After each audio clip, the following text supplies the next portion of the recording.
Hi, thank you for coming to hear me talk. I'm Charlotte Steggall, and yeah, I'm going to be talking about working in translation at Nintendo of Europe tonight. So, bit of a backstory. So, no, in fact, let's not do that first. So we have some younger people, some older people in. Does anyone here work in video games already? We've got lots of shaking heads. We've got a question mark. Okay, that's cool. What I want to start off with is just thinking about careers within video games. What kind of, and please shout out so I can repeat so we can pick it up on the microphone as well. But what kind of careers, what kind of jobs do you think are involved in the creation of a video game? Programmer. That's it, programmer. Okay, anything else? Yes. Artist. Oh, graphic artist, yes. Writer. A writer, yes. Within graphics as well, we have the graphics as in the sort of creation of the look of things, but you've also got environmental artists, like creating the environments. You've also got, when I was at Nintendo, it was in Germany, in Frankfurt as well, there was another video games company who basically hired people to play with swords and guns. They would go to a special place to play with swords and guns to see, like, when you shoot this gun, what happens with the body. When you wield this sword, what happens? And then you had the artists create that as well. So there's sort of that as well. You had your hand up too. There's also localization. Localization, you are my friend. You get the gold star. That's good. Within localization, let's go even deeper then. Within localization, like, what elements have we got within this too? You have to sort of adapt it so that it's more well understood for foreign audiences. Absolutely. And we're going to go, so localization is where I sat. That was within my role. And I'm going to go into even deeper afterwards. Just to do one more roundup as well, any other roles outside of localization that you think? Some testing. We always like some good testing. Composer, yes. There's a really good, I don't think he's actually ever been used in video games, but there's a really good guy who creates like music concepts for video games on YouTube that I love. I think his name is Bowen. But yeah, absolutely fantastic. You've also got things like community managers, which is a really big thing now. I know that Frontier in Cambridge hire, my friend Sally actually is one of the community managers there. Yes, I'm going to go deeper into the sort of niche ones as well, but there's such a wide variety of careers that you can have in video games, and that's basically why I do these talks, and I go into schools sometimes, I go into colleges, because I think when we think of creating video games, the programmers, obviously, there's the first one that comes to mind, but actually there's so many things that you can do without coding, with all different spectrum of skills and abilities and everything. So I speak Japanese. I got into Japanese. I grew up in Bury St Edmunds. I point just over there, down the A14, over there. And when I completely fell into it, I was a completely average student. It was A-level results day today. Completely tanked my A-levels. I was average in every single way, but a teacher pulled me to one side one day and said, "Hey Charlotte, we've got some over the Easter holidays. There's a bunch of Japanese high school students who are going to come and stay in a place in Bury. Would you like to come and represent our school?" And I was like, I mean, Bury St Edmunds is not the most, well, not in those days anyway, not the most diverse place. I hadn't really met anyone from another country before. So I thought, well, okay, I've got nothing else to do over Easter, why not? And it sort of snowballed from there. I really enjoyed my experience. I was 13, 14 at the time. And afterwards, I decided to pick up Japanese. I learned it in the evenings at West Suffolk College. And then I went on to university. Genuinely, if that had not happened, I don't think I would have gone to university. I don't think I would have gone on that path, and I certainly wouldn't have done any of this. But I always loved gaming. And I always say this to kids. When I was a teenager, I used to play, my first computer was a Commodore 64, and that machine taught me how to read, it taught me how to count. I think it was Paddington Bear's counting, and we had to, count the loaves of bread or something like that through the beeper. And I loved, when I was a teenager, I loved the PlayStation. I used to save up my pocket money and get the PlayStation magazine and get the demo disc and like play it until it was like, you know, you could see holes through it. And my mum always used to say, you'll never amount to anything because all you do is play video games, right? And then when I got to tell her, you know, later on down the line that I was playing video games as a career, it was quite an awesome thing to be able to do. When I was at university studying Japanese, I worked really, really hard. Knowing that I'm not such an academic person, I'm not very good at studying, I took every opportunity to speak with Japanese people. When I did my year abroad, I didn't really make friends with the other students from America or Australia. I really doubled down on Japanese people, or even the Koreans and the Chinese who couldn't really speak English, so we had to speak Japanese. And after university, I went on a graduate program called the JET program. It's a global graduate program taking graduates to really, really remote places in Japan. You can either be a teacher or work in a council office, I suppose. So I did that for 2 years. The tsunami happened, and I was like, okay, I really love Japan, but it's kind of a bit scary being here right now. And then I was stuck. I was like, I don't know what to do next. A friend of mine said to me, he'd just finished working at Nintendo. He'd been working there since graduation. He was in my class. And he said, which are magic words to me, he said, oh, you wouldn't be able to do that. And I was like, hang on a minute. I think I can. I'll give it a go. And anything, if I'm told that I can't do something, these are magic words. So the recruitment process, and bear in mind this was a long time ago, so I started working there in 2011, so the tsunami was in March, I started working there in June, so I went through the recruitment process a little bit after that. I was sent a test, and the test is quite notorious for being very hard. It was a timed test, so it was in my evening in Japan and during the day in Germany.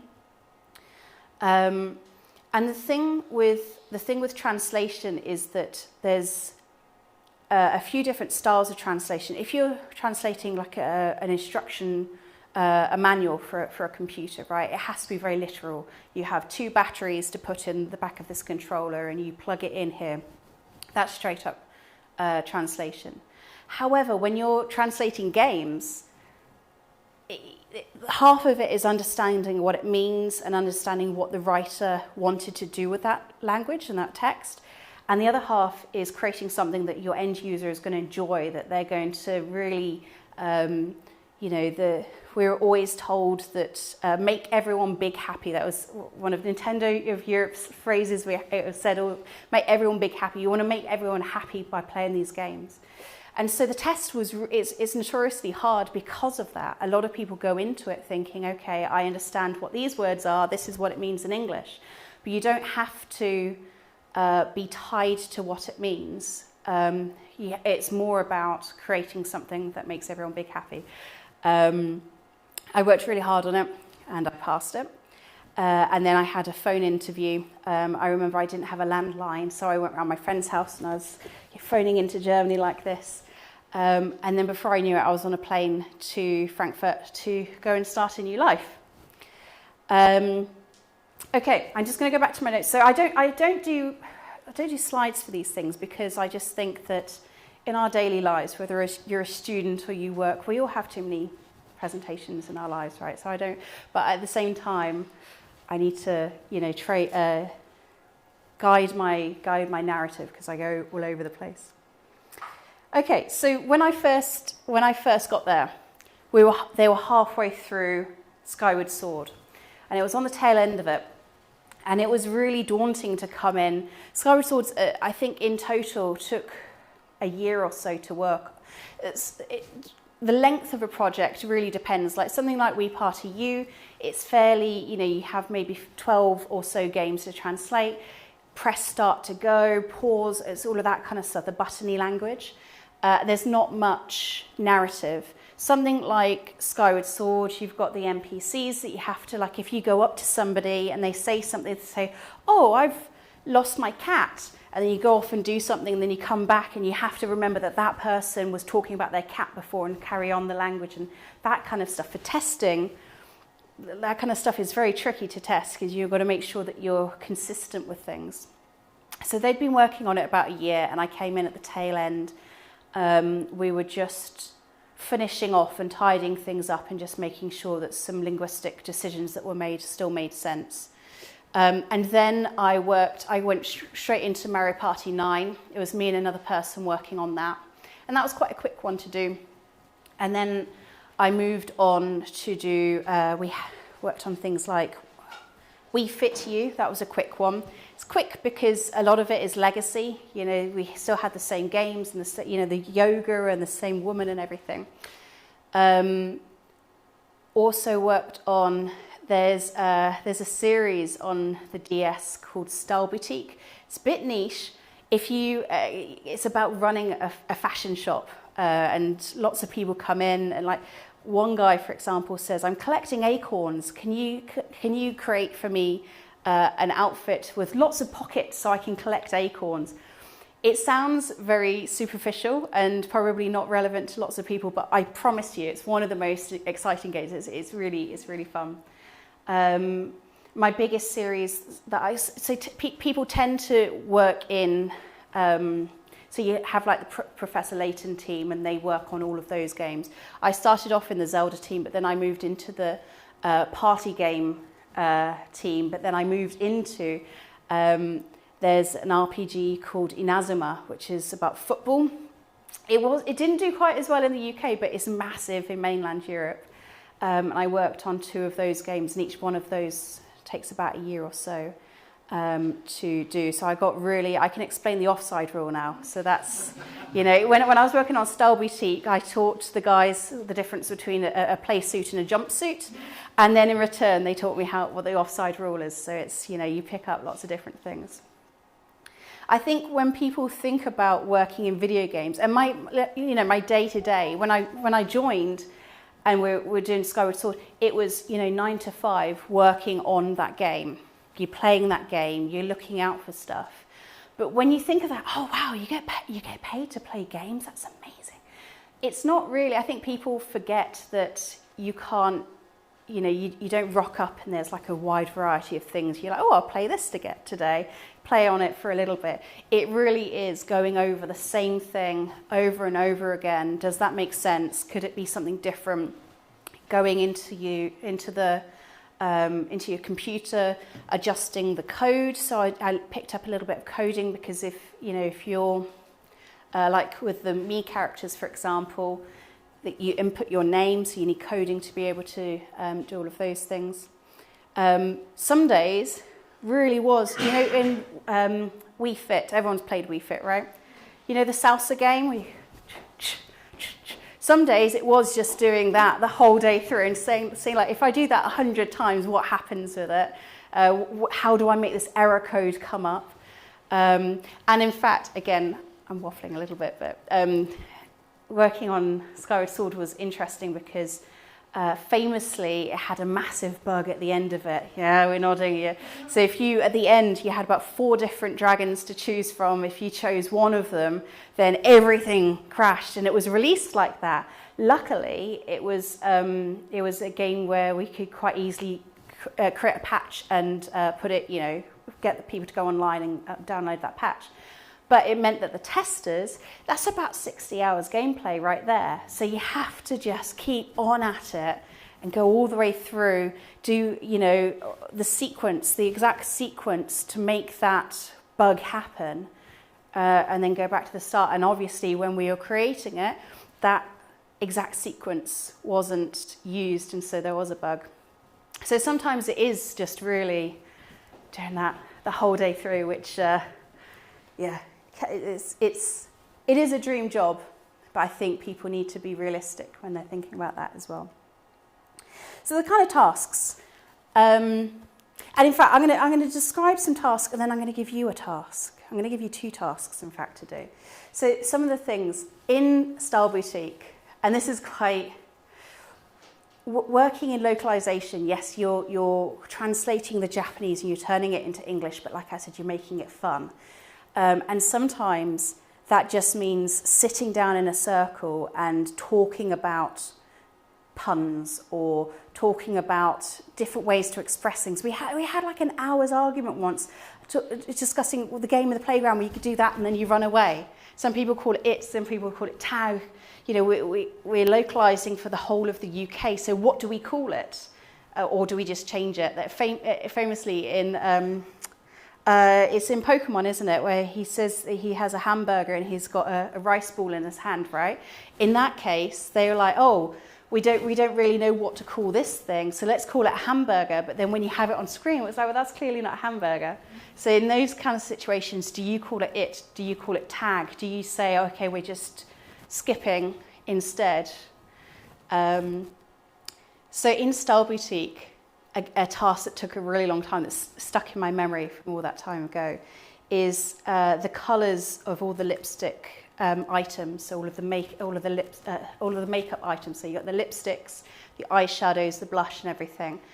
But Nintendo is really keen to not take anyone else's intellectual property. So they had to. Other gaming companies may be, you know, they may have very good lawyers and a lot of money in the bank for those types of things, but because Nintendo wants to be squeaky clean, we really made sure that that wouldn't happen.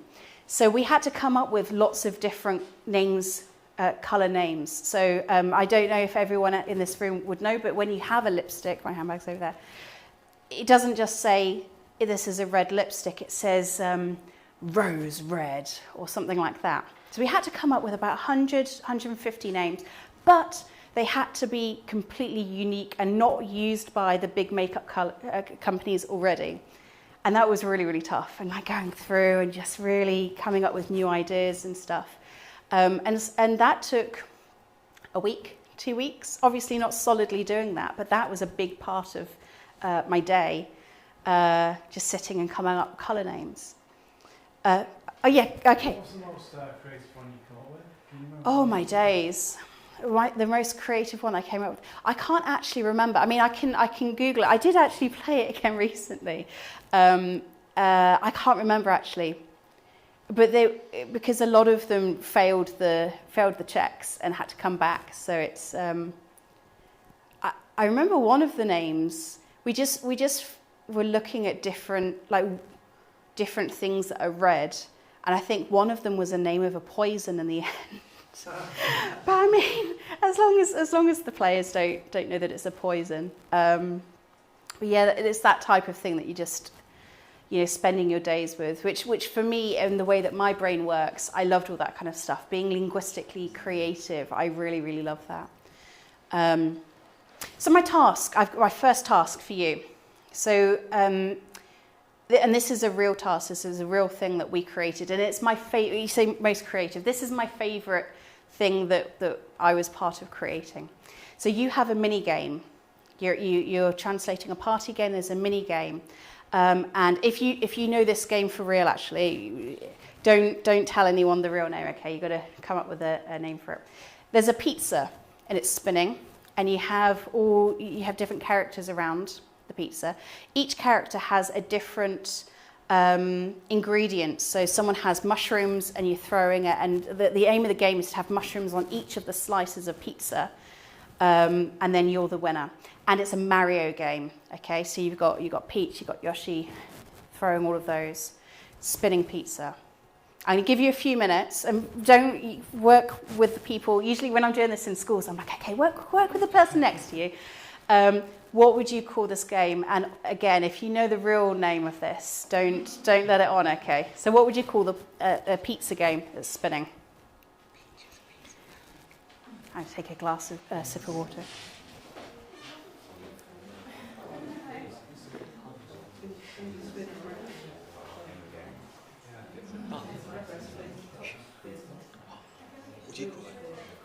You got it. Okay, all right, you're strong. You got it.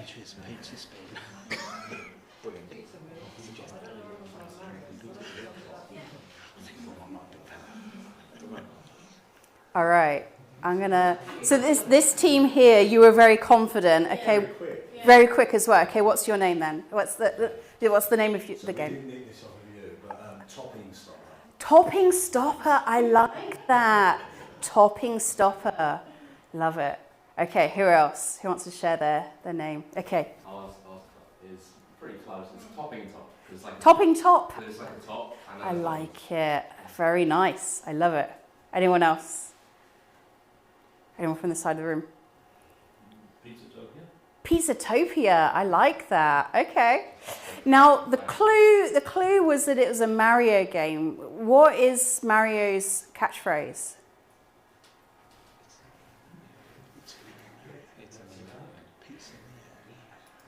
It's a me, Mario. So we called it Pizza Me, Mario. Right? And that's why it was my favorite. This is the favorite thing. And this is the game. So if you're thinking all of this stuff we have to translate, we have to make sure that everything works, and then make it big fun for everyone. Right? So everyone, Pizza Me Mario is a fun game. Now, sometimes it's not just about the language. Does anyone find anything odd about what they see on the screen there? Pineapple. I think to be fair, actually, that is cheese. I think that's cheese. But you're on the right track. It is broccoli. So in Japan, they eat broccoli on pizza quite often. I don't know why, but they eat broccoli on pizza. So when you're localizing, it's not just about doing one more left and doing the Japanese to the English. Sometimes you have a visual thing. You're like, well, hang on a minute. The Italians are going to go crazy over this. They're not going to like this. In order to change a visual thing, what we'd have to do is create a case for it. And then that would be taken back to Japan. And probably a group of people in Japan would be very annoyed at us. Oh, I've got to change it to something else. And it's a real faff. So sometimes they choose to keep the broccoli. Sometimes it's big enough and important enough to actually make a proper change. So an example of that is with Star Boutique, all of the characters were white initially. If you played the Japanese game, all the characters were white. What we did, it was a massive project. There was a certain team that does sort of cultural localization as opposed to the linguistic one. We found for each of the countries that we were translating for, the racial breakdown, what percentage of that country are whatever race, and then we made the characters match that so that in each country it matched those. But the dev team don't enjoy doing those kinds of things, so we try to minimize them. Sometimes we keep that. Now sometimes with translation, because we're translating into British English, there's also Nintendo of America. Sometimes they get to a game first. And a big example of that, there was a Mario game. It was before my time. That was translated. Sorry, it was translated by the Americans first. It was put out. It used a word that's a slur towards disabled people that we don't use in the UK, but they do in the US. I think Lizo recently used it. And so that was put out into the shops and had to be brought back. So we're always really careful. So my second task to you is sort of around that, and I've given you a very big clue as to what happens. So this is another mini game. You're on a beach. There's somebody and they have inflatable tubes. They're throwing them, and then the characters are going like this to catch them. What are you going to call? So the Americans called it one name. We called it another name. Can you try and guess what those two names were?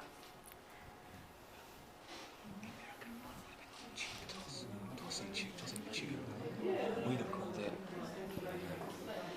Lob. Maybe. Tuba. Oh, wait,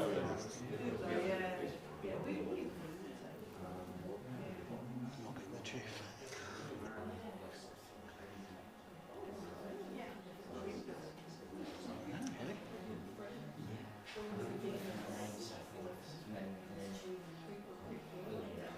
Has anyone got any ideas?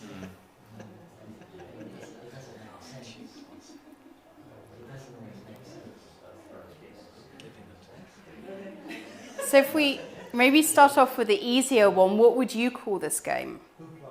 Hoopla. Oh, I like that. Hoopla's good. I like that. Anything else? Anything else that you would want to call this game? Tire toss or ring toss? Ah, you're very close to what the Americans called it. Can anyone guess what the Americans called it? Ring toss one? What? Near, but not quite. Any other final guesses? No. Okay, let's find it. It was actually a Wii Party U game. We called it Summer Ringers.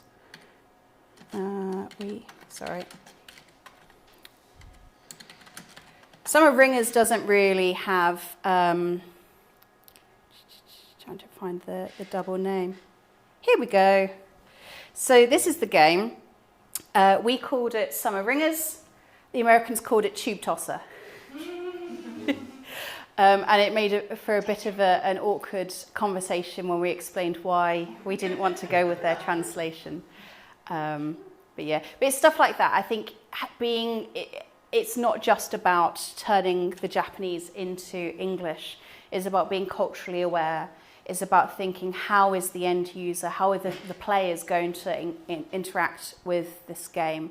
And sometimes, how it worked is that we would receive the game in Japanese, we would play it a few times, maybe spend 2-3 weeks playing the game through, and then we would start translating it, and then it would go to the testers, and then they would flag up bugs, either for like logistical things, if you do this, this, and this, then the game crashes, or for linguistic things. And sometimes, we do get into arguments. I remember with one of the Inazuma games, you're working on a 3DS, so you have your pen and you have to literally tap the screen to select a player. But to tap a player, does that sound sexual? Is that okay? And there's a bit of a back and forth about how do you correctly describe the situation, but in a way that's not going to be offensive to anyone and everyone's going to be happy using it. So just to talk about the other careers around it. So like I said, we passed it on. We would turn the Japanese into English, and then that English would be turned into German and Spanish and Russian and Italian and everything. And sometimes the people in the other teams could also speak Japanese as well, which put the pressure on us because they're they're testing us. Like, excuse me, Charlotte, you didn't translate that properly. Have back and forth there. But then you also have the team doing the cultural translations as well, like I mentioned. There were people who, one of my friends, back when the 3DS, you could send picture messages to people, and he was involved in, this was before social media, this was before really Twitter or anything like that, but he was involved in checking that nothing illegal or no pedophilia or something like that was being sent on those. So that was a pretty grim task to do as well. And then you had the producers just making sure that the projects are running smoothly. So there's quite a few of us. I can't remember how many. There's a few hundred of us working in Frankfurt. But yeah, it was. There's a really wide variety of jobs that you can do there. Which brings me on to the skills needed. Like I said, I did a bit of coding, and I'm 35, 36 now. When I was a teenager, it was really before the internet, but it was when it was first getting started. I was the type to make GeoCities, do the coding behind to change the colours of a girl's dress and stuff like that. I grew up doing those types of things, but I can't really code. I wouldn't be able to sit down and do Python and stuff, but my coding was enough to do to change things in the background here. But mostly the skills needed were attention to detail, creativity with language, and cultural sensitivity, I think, and just really understanding, picking things apart when you think that they're not going to be received well. Testers, they have to, the Nintendo of Europe testers need to do the linguistic testing as well as the functional testing. I think probably the testing roles are here in Cambridge, maybe Frontier and so on, they're a little bit more of the functional ones, so they maybe need to have a bit more of the technical skills, but they need really strong English skills. If I'm if I'm under pressure and I've done a there incorrectly, they need to be able to pick it up really quickly. Working under pressure is a really big thing, because sometimes during crunch time, you really need to work a lot to be able to get stuff out in time. And I think that the biggest thing is, I want to say integrity. That's not, it was our own little world and we couldn't really talk about it to the outside world as well. And I think I was 24, 25. And I think for me, a level of maturity that I maybe didn't have as much of back in those days was definitely needed in order to retain the secrets that we're keeping, because some of the projects that we're working on, I mean, I don't think anyone's queuing up at midnight to buy Wii Party U, but certainly some of the things, when I was working on Animal Crossing, for example, there were some quite big name things that we were working on. There was a game, it wasn't, by the time I left Nintendo, it hadn't been released, but I double checked this morning and it was released in the end. I worked on Dr. Kawashima's Devilish Brain Training, so it was the 3DS version of it. I think it was released later in Europe than in America. It was, and I don't know why, but I think it was 2016, something like that. But I mean, keeping in mind that we worked on it in like 2012 or something. But that was a really big game that we worked really hard on. And in fact, I could, because it's such a long time ago, my NDA has finished, which is why I do these talks now. But one task that we had to do with that, and I don't, judging from the blurb that I was reading this morning, I don't think they included it, but they wanted to create a reading challenge. So we had to come up with lots of individual paragraphs of text that, again, aren't copyright, I don't belong to anyone, that are completely unique and that contained certain challenging words. So for about 3 weeks, we were just writing random paragraphs. So Charlotte skipped elegantly across the lawn being chased by a flamingo or something like that. We worked really hard on it, and it was really tough when we were told, okay, that's being shelved. You're not going to see all of that hard work you've done. You're not going to see it, which is why I was quite pleased this morning to see that it has actually been released. Yeah, I think it was hard to get in. We had a really good, fair play to them even back in the day, really good diversity of people, but it was very challenging to get through. But in terms of skills, really, really broad spectrum. And there was pretty much something for everyone there, as long as you believed that you could and worked really hard to get there. And so I'm going to just, for the next sort of 5 minutes or so, just finish up on advice before we go into Q&A. I think for me, I was, when I went into Japanese, went off to university to do Japanese, something that was quite often said was, well, I mean, no, you're not all going to end up at Nintendo. Like, there isn't going to be, you're not going to be translating video games or anime or one of the cool jobs. You've got to, face the fact that a lot of you aren't going to be using your Japanese in the future. I was consistently told what I couldn't do. And I worked really, really hard at every stage. Even though I'm not academic, I wouldn't consider myself to be a particularly bright person, but I worked really, really hard to get there. Really look at the things that are available, the jobs that are available, even here in Cambridge.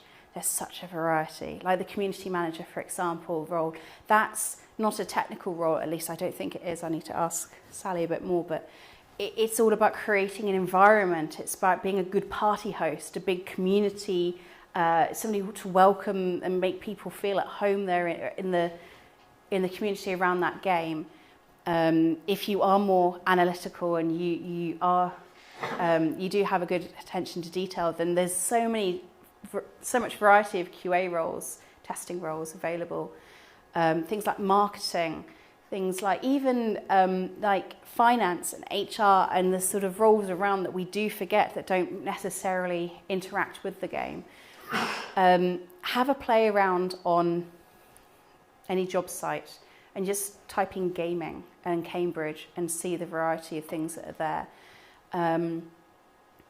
And also a lot of the time, video games companies, Nintendo included, look more scary than they actually are in their job descriptions because they don't really, let's be honest, they don't really have to try that hard to recruit.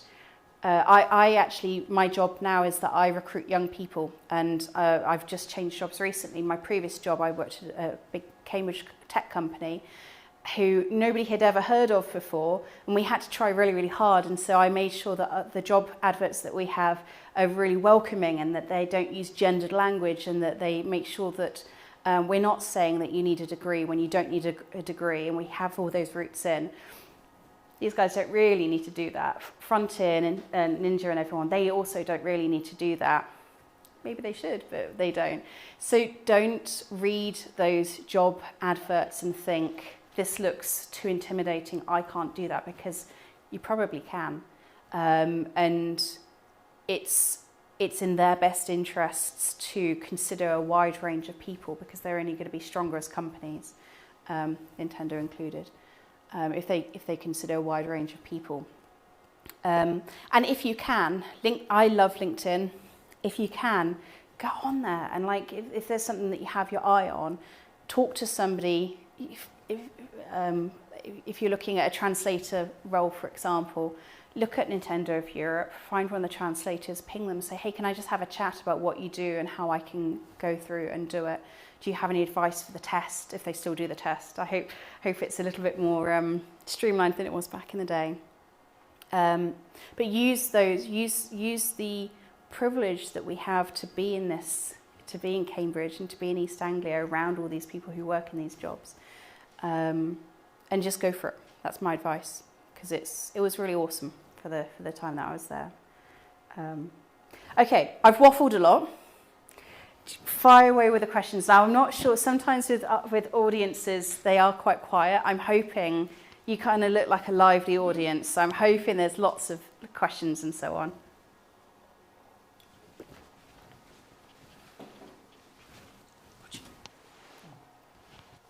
What do you make of the games that come out with really bad translations? They've got a lot of charm, don't you think? They do have charm, and I think for me, I even if obviously I understand Japanese, but I tend to put the subtitles, have it in the Japanese with the subtitles on, or if I'm watching something on Netflix, for example, I have that on because even now when I don't work in translation, I love to see how things were translated.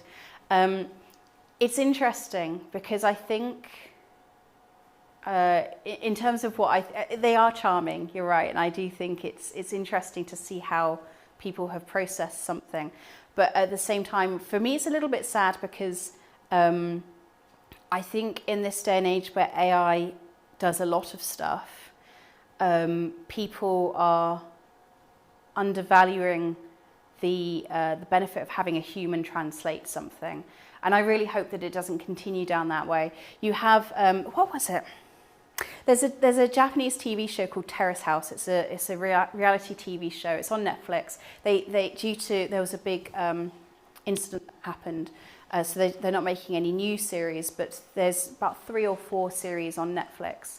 And the translations are terrible, absolutely terrible. And I have a friend who's really big in the anime translating world in Japan. So I messaged him and I was like, do you know what did they do with this? Who translated this? This is terrible.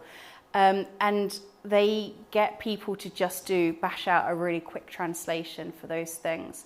And while it's good that the people who did it are getting paid and everything like that, for a company like Netflix, I would really hope that they value the benefit, like I said, of a good human translator.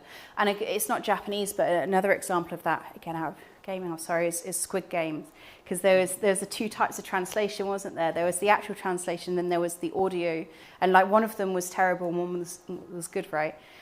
We really need to remember that it's not just people who understand Korean or Japanese who are interacting with this media, actually people who don't. We need to make these things, because they are brilliant, we need to make them accessible to people who don't understand these languages and make sure that that quality is still very good. And that's something that I really admire with Nintendo. It is tough to get in, but they make sure that the people who are working on it are really very good at doing that, because they understand the quality of that, you know, make everyone big smile and everything. That was my long-winded answer, I'm sorry.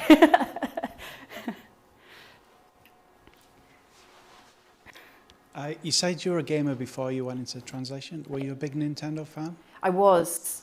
I would still say when I was a teenager, it was more, I went to the Commodore 64, then a Master System, then a SNES, then a PlayStation, then I stuck on the PlayStation for quite a while. Although I did have a Nintendo Wii when I applied to it, so I had one of the things in the test, and I do really hope that they've changed the test, but in the 10 years since. But do you know the game WarioWare? Yeah, it's with the, you know, there's lots of different mini games and they're quite funny. And at the start of each game, you have a haiku, right? So in the test, there were a lot of the haikus. And actually, I knew the game inside out and back to front. That kind of gave me a bit of an advantage because I understood how the end user should be feeling with those. Yeah, to be fair, I don't actually play as many games as I want to now because life just, but I did play Monument Valley. Has anyone played Monument Valley? Yeah, I've got some nods. Really good. I think if it's less than £5, you can play it on your phone. I played it on an iPad, I think. Really beautiful. And I'm finding I'm drawn to games like that where it doesn't actually have as much text. Ironically, given what I did, it doesn't have very much text, but it does visually a lot without words, which is, you know, it's yeah. I played a lot of games.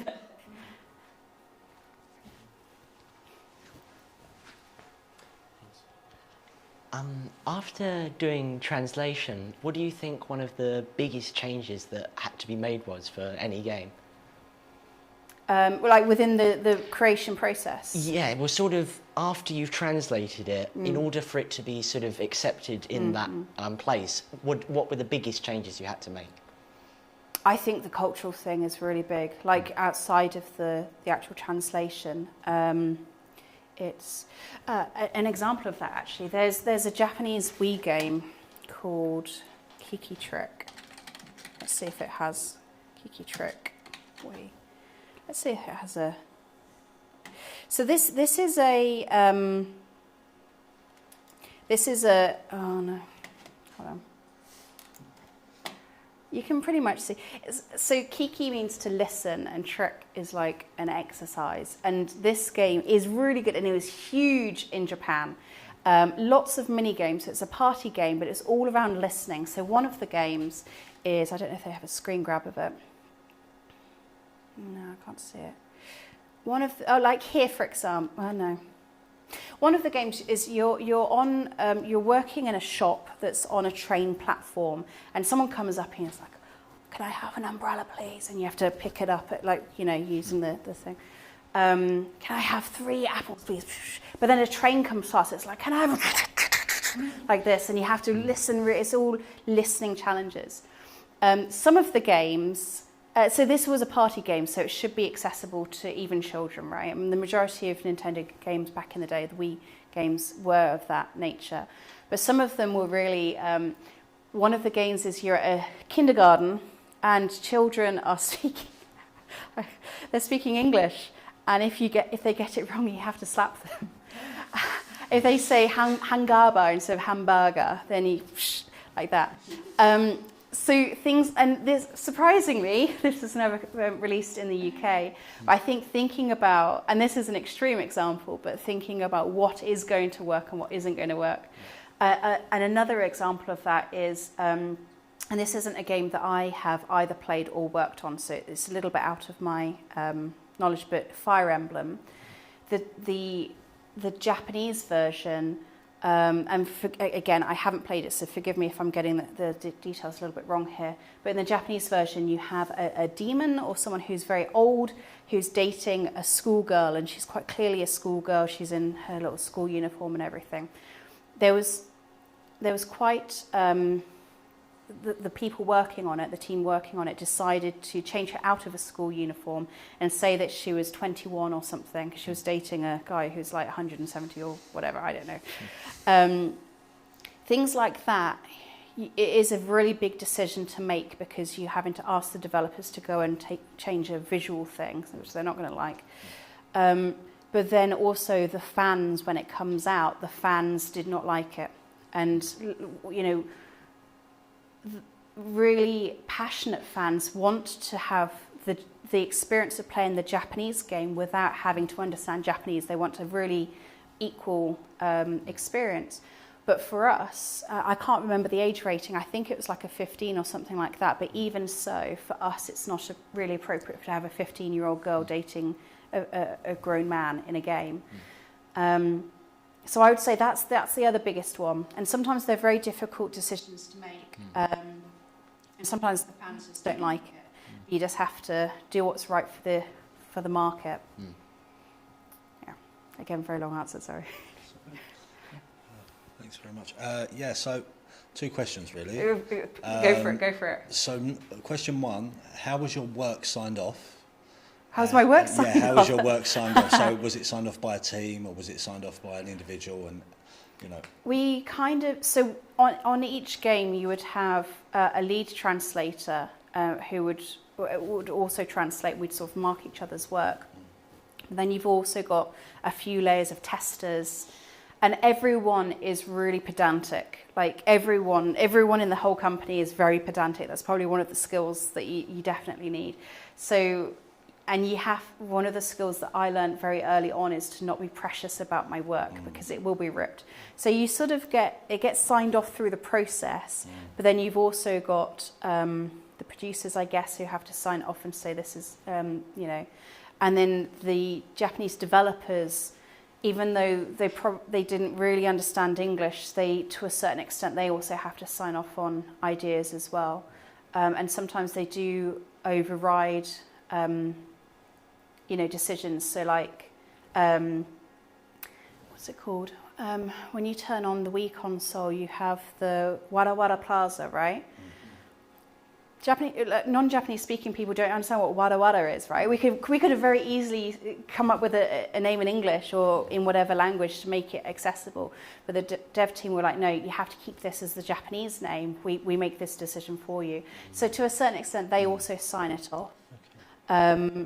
And then it goes through a physical check called lot check as well. But yeah, but also considering how young we all were, and a big cultural change for me was on my first day. My manager turned up in jeans that were like cut at the knees, and he was really grubby, and I was thinking, wow, okay, this person's managing me. We were all kids, and we all sort of managed ourselves, so it was a lot of pressure. But I don't think anything we put out was very controversial. I hope. Question 2 quickly. Yeah, if you can pick one game that you was most fond of back in the day. Oh, that you worked on. a Nintendo game or in general? Well, let's say in general.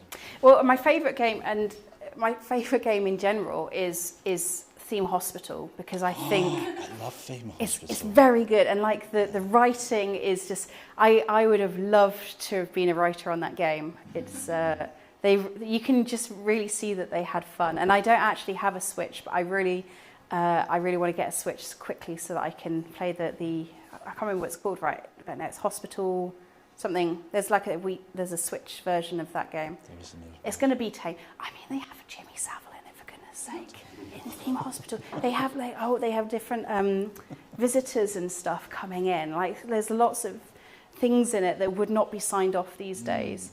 But the writing in it is, it's just very good. But in terms of Nintendo games, I don't know. And the ones that I worked on, I did like Style Boutique. It was very unique in its own way, and it had its own unique challenges, I think. And it definitely should have been more popular than it actually was. I feel that about Inazuma as well. We worked so hard. And for Inazuma, let me show you. For Inazuma, it was really cool because, so I was the lead translator on that. This is what it looks like. We don't want the anime though. Let's do 3DS.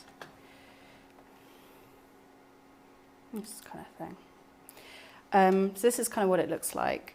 And it had voice acting in it because it was an anime. And it was really cool because I got sent to London to a voice studio.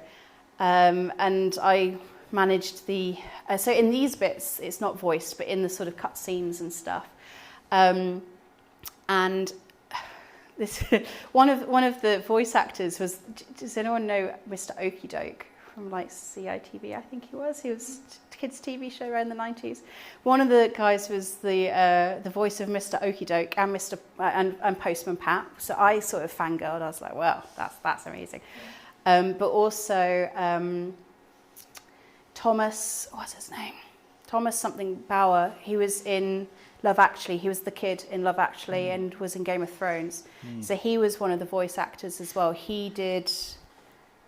I think he was actually the main character. He literally came off the flight from LA doing Game of Thrones and came to do some voice acting with us. But that was really cool because they were asked, the reason why I was there was they were saying, in this line here, what are they really trying to say? And like, what's the sort of mood? And because they couldn't really see the visuals because they weren't quite done yet. And that was really exciting to be able to do that kind of stuff. So I do have a soft swap for this too. And for the amount of work that we put in, it absolutely did not do as well as it should have done. And yeah, with that Easter egg of some quite famous people doing the voice acting as well in it, I think it definitely should have done better than it did. Yeah. Anyone else?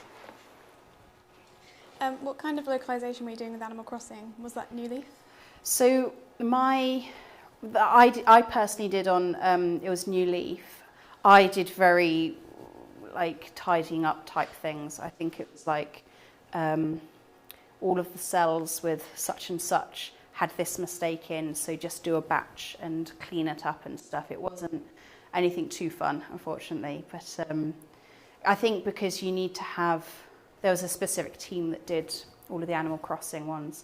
You really need to get an understanding of the legacy characters and the different nuances. As a player, it's really obvious when you've had a different person write the characters in different games. So as much as possible, they tried to keep continuity with those. So I just did something, it was like really boring. Like it doesn't, somewhere along the line, someone's created an IMDb page for me, which I think is hilarious. But when I first saw it, I was like, why do I have one of these? This is so. But then after a few moments, I was like, well, hang on a minute. I did a lot more than this, and like let's put these ones down as well. But yeah, New Leaf isn't one of them that I was in the credits for. I don't think. Yeah, I didn't do anything exciting. So your name's on Star Boutique? Star Boutique, yes, it is. Yeah, it is. It is. It's good. Look, let me show you this one as well. I think they did do a sequel for maybe the Switch. Nintendo presents Style Boutique. Now what it bring? Look, it's so beautiful. It's so good. It is.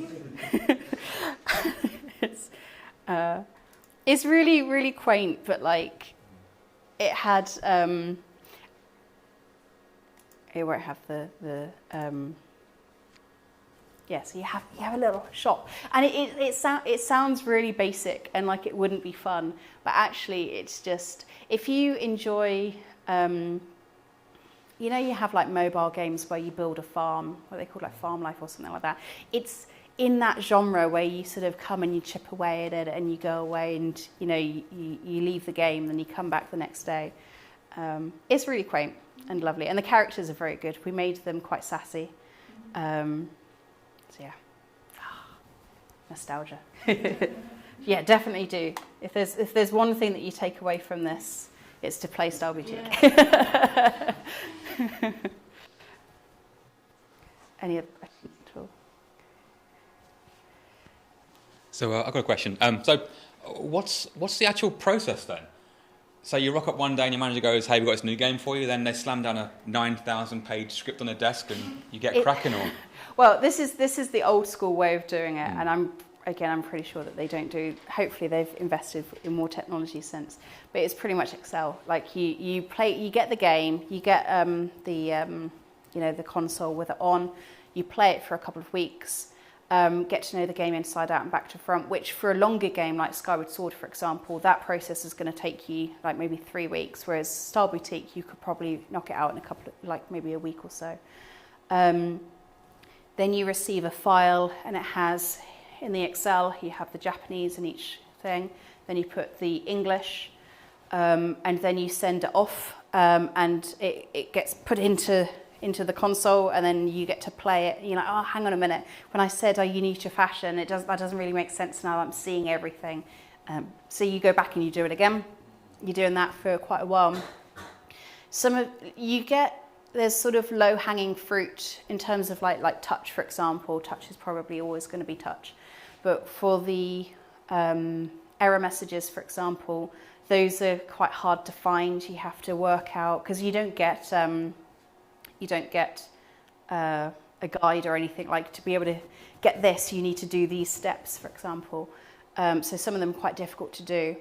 And we do have cheats sometimes, which was very good for the party games, because if you're doing like a party game and you don't have cheats and you can't just, I need to land on this exact thing, but I've got a die in my hand, you need the cheats to be able to land on each square. So you do that until you're happy with the section. You split it up into chunks. My manager, Gemma, always used to say that the intro of the game is the most important, so you'd probably go over and over that a few times.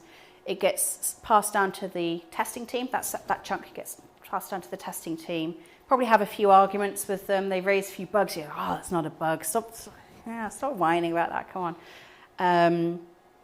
And then once you've got all the pieces of the puzzle together, everyone plays it one last time just to make sure everything works and it sort of makes sense in its entirety. And then it goes to the lot check, like I said, and the producers and the dev team and stuff sort of sign it off, and then that's it. In terms of after we've sent it off, sometimes you will be involved in the creation of the case design and stuff. But I would say probably only about 2-3 months or so after you've finished those, it's in the shops. It was quite nice in Frankfurt actually, because there was it's not there now, but there was a game shop on the high street, and sometimes they would have, like I think with Mario Party 9, they had one of those testing. They don't do them as much these days, do they? I'm sounding really old. But you could go and see kids play the game, and that was my favourite bit. And it used to make me tear up a little bit, be like, oh, I worked so hard on that, and now they're enjoying the thing that I created. But that's pretty much what it looks like.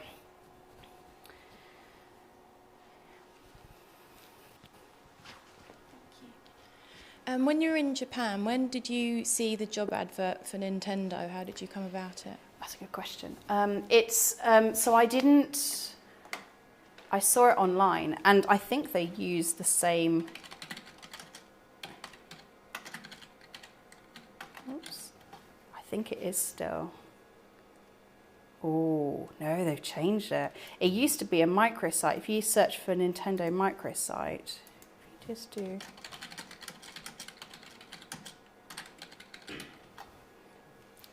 Someone just sent me the link. It looks like they've actually updated it, which is good. Yeah, they have. Anyway, but even looking at these, I mean, there's so many. There's software engineer. Okay, that's fine. You've got a developer, IT security, communication coordinator.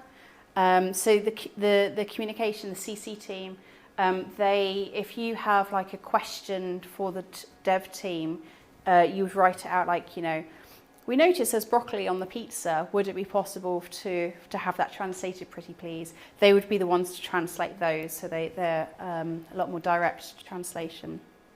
But look, they're doing, okay, English to Dutch translators, English to French. No Japanese ones right now. But they're still, still looking for linguists. And they all seem to be in Germany. Yes, so it's all done in Frankfurt, which is, I think Frankfurt's a very, very nice place to live. It's very safe. It's relatively cheap. The quality of life over there is really great. For me, because I'd spent 3 years in Japan before that, and then I spent 3 years in Germany, 6 years abroad in general was a bit much for me, and I wanted to come back. But it's not too, it's not an unpleasant place to live. In the UK, you've got Rockstar Games that do GTA. They're in Lincoln. Obviously, there's the Cambridge ones, there's Frontier and Ninja and so on. And then up in Liverpool, there's Sony. They hire a lot of testers up there. I've got some friends who are doing that. So there are similar. I think, to be honest, if you are, when I came back to the UK as a, Japanese to English video games translator, there is the Pokemon company that in London, they just do Pokemon games, because that wasn't us, because each game is so huge, you need like a dedicated company to do it. There isn't really anything equivalent in the UK, and which is why I was, very grateful to be able to go on a Ryanair plane and step off and walk into a job. It's very nice back in the day. Yeah. But yeah, like I said, just really go for it. It's, even those of us who have careers already, there's so many different things that you can do in video games, and I appreciate these are all in Germany, but there's enough in the local area. It is very good, and it's only going to grow. All of this talk of metaverse, they're talking about metaverse being a completely new thing.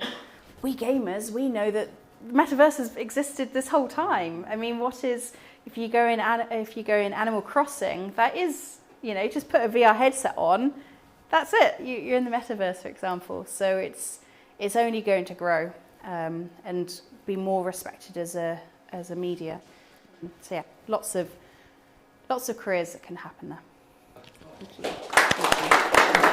you.